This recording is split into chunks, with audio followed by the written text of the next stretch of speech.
Okay, so what is the Cold War? What? Oh, I was just reading my book, but I'm still confused about what exactly the Cold War is. So, Cold War was a war that Soviet Union and the United States fought because of their different political ideas. Which were communism and democracy, right? I read that part. So at that moment, they were literally fighting with guns. There were dead people and blood, and you know. I thought you know the basics. I thought you were reading something. Did you sleep? Okay, it wasn't like that. They didn't use anything like guns, bombs, or spilled blood, or anything. It seemed like they used those things, but they didn't. Perhaps we could say it was a war without weapons and spillage of blood. Get it? It happened after the World War II ended, but some part of the World War II continued from the Cold War. So, to discuss the Cold War, there was one most important president who was Johnson. Truman! What? What are you talking about, Johnson? Are you kidding me? What? Johnson was the best president. He did many things. Yeah, sure, he did many things. He was the first president who lost the war, which was Vietnam War. Vietnam! No, he didn't. Well, to start off, he was born on August 27, 1908, in Stonewall, Texas. We know that he was the 36th president of the United States after John Kennedy's assassination in 1963, and he carried out with Kennedy's legacy. But Johnson hadn't lost the Vietnam War. He was full of determination to carry and to prevent losing the war instead. I mean, maybe he was lacking a little bit with the conflict of the Vietnam War and the domestic support from the United States of America. Although, thanks to his policy, the intervention of Latin America became strongly in favor preventing countries and states such as Dominican Republic in the state of Santo Diego to become communists. He was also part of the Cuban Missile Crisis during the Cold War in order to make an agreement during the 1960s. As for, in 1964, he signed the Congress of the Civil Rights Act, which thanks to him, discrimination was prohibited in many different areas in the United States, such as schools, at work, public and private areas. Afterwards, the Congress of Voting Rights Act came by, giving Johnson the power of votation, and Hart-Celler Act, which allowed immigrants of different parts of the world, such as the continent of Asia, to migrate to the United States. He focused on the social problem instead of economical in the poverty war, where he was full of energy to reduce poverty with possible resolutions. Great Society was also proposed by Johnson, which had a great intention. The Great Society was a domestic program in the United States, which was created at its main objective to eliminate poverty, improve education system, protecting the environment, and racial injustice, aligning with the New Deal. During this time, he also quoted, "We are not content to accept the endless growth of relief rolls or welfare rolls."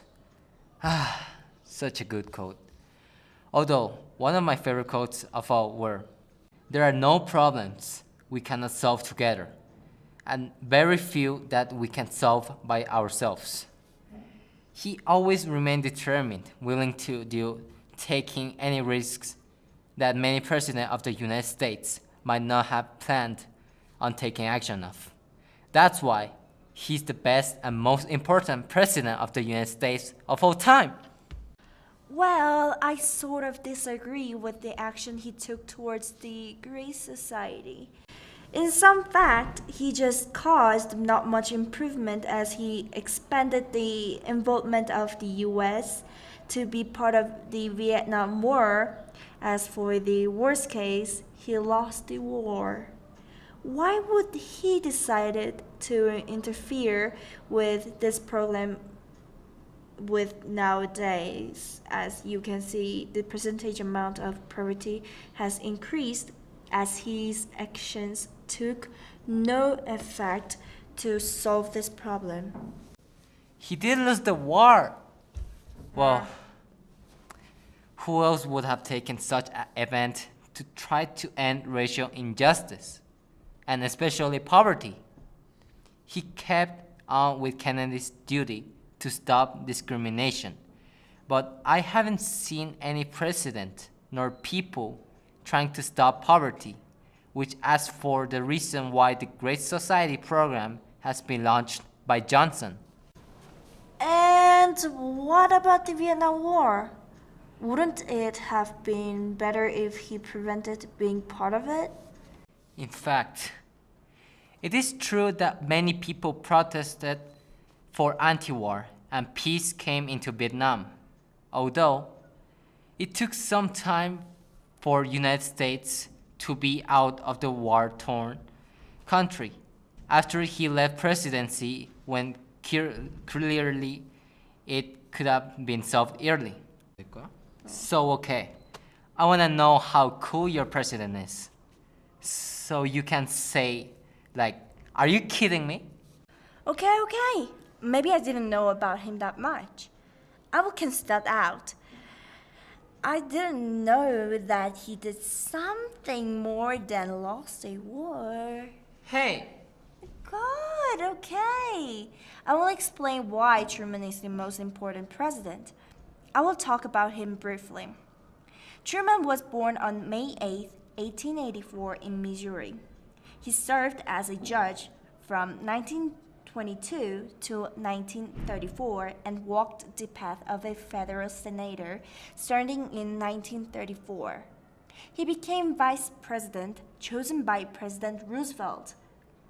After 82 days, Roosevelt died because of a massive stroke, so eventually Truman became the President of the United States on April 20th, 1945. The reason why I consider him an important president because he did many things during his presidency. First, he finished World War II by bombing Hiroshima with a nuclear weapon. This part is the most disputed, but if it weren't his quick decision, the war would have been prolonged.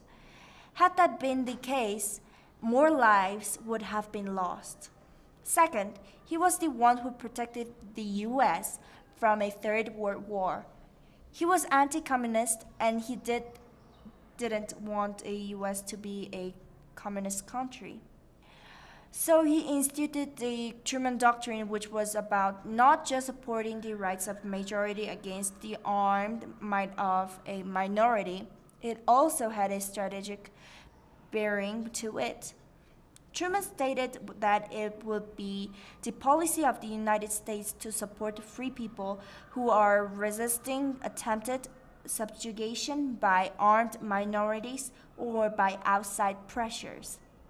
He did many things to prevent other countries from becoming communist, which was the Marshall Plan, a plan that was applied to Western Europe, and this created NATO, North Atlantic Treaty Organization, at 1949. NATO was created by the United States, Canada, and most of the Western Europe countries to stand against the idea of communism. Maybe Truman could be considered as not very good president. I really need to talk about this point because he actually bombed Hiroshima and Nagasaki by a bomb. He shouldn't have done that. He made a wrong decision. Also, he shouldn't have done anything when the Soviet forced other countries into communism. However, he transformed the United States into a leading force to lead and dominate world wars by being part of the Korean War.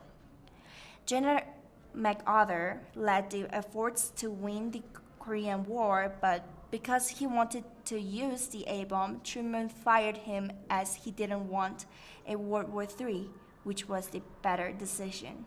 You can say he couldn't do anything when China and other countries were changing to communist country, but at least he protected several European countries and America from it. So, any curiosity or irony or any questions about his presidency?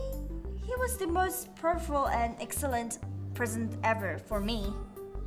I've read a book about the World War II and the Cold War, and I have a question about the atomic bomb. According to the book I've read, Truman knew that Japan was having peace negotiation with the Allies. How can you explain this? Okay, I said some of his decisions might have been wrong. Somehow, some literature said he lied that Nagasaki and Hiroshima were civilian-free regions. I read that part and thought he did something good, but in this case of the A-bomb, he definitely did wrong. He used the A-bomb to show the US government's power to the Soviet Union and the whole world. It was just a show. Why didn't the US government warn them before? Do you know why they agreed to join World War II, right? Because Japan bombed Pearl Harbor and it sacrificed lots of people. Did they inform the US government that they were going to bomb that place? No, right? That's called war. War is won by playing smart to win. To conclude Cold War, they didn't use any weapon, but it was ideology fight, communism and democracy. And we also chose two presidents, who were Truman and Johnson. Would you please represent Truman with a few sentences? Okay, Truman was 33rd US president. He actually finished World War II. He was the one who protected US from Third World War. Even though he bombed Hiroshima, which was wrong decision, it made World War II to stop. He protected democratic countries from communism too. Well, to restate who Johnson was, he was the 36th president of the United States after John Kennedy's assassination. He's well known because of the great society that he had come up with to bring equality and fairness. Of course, he was also an American citizen, following previous presidents' duties to protect and influence to other countries the policy of democracy from communism. And as for the Vietnam War, you know what? Yeah, he did mess up with it, as he lost reputation and support from people from it. But still, fought and made effort, staying always determined to fight for racial discrimination and poverty. Ha! Told you! Truman is the best president. No, Johnson is. Truman! Johnson!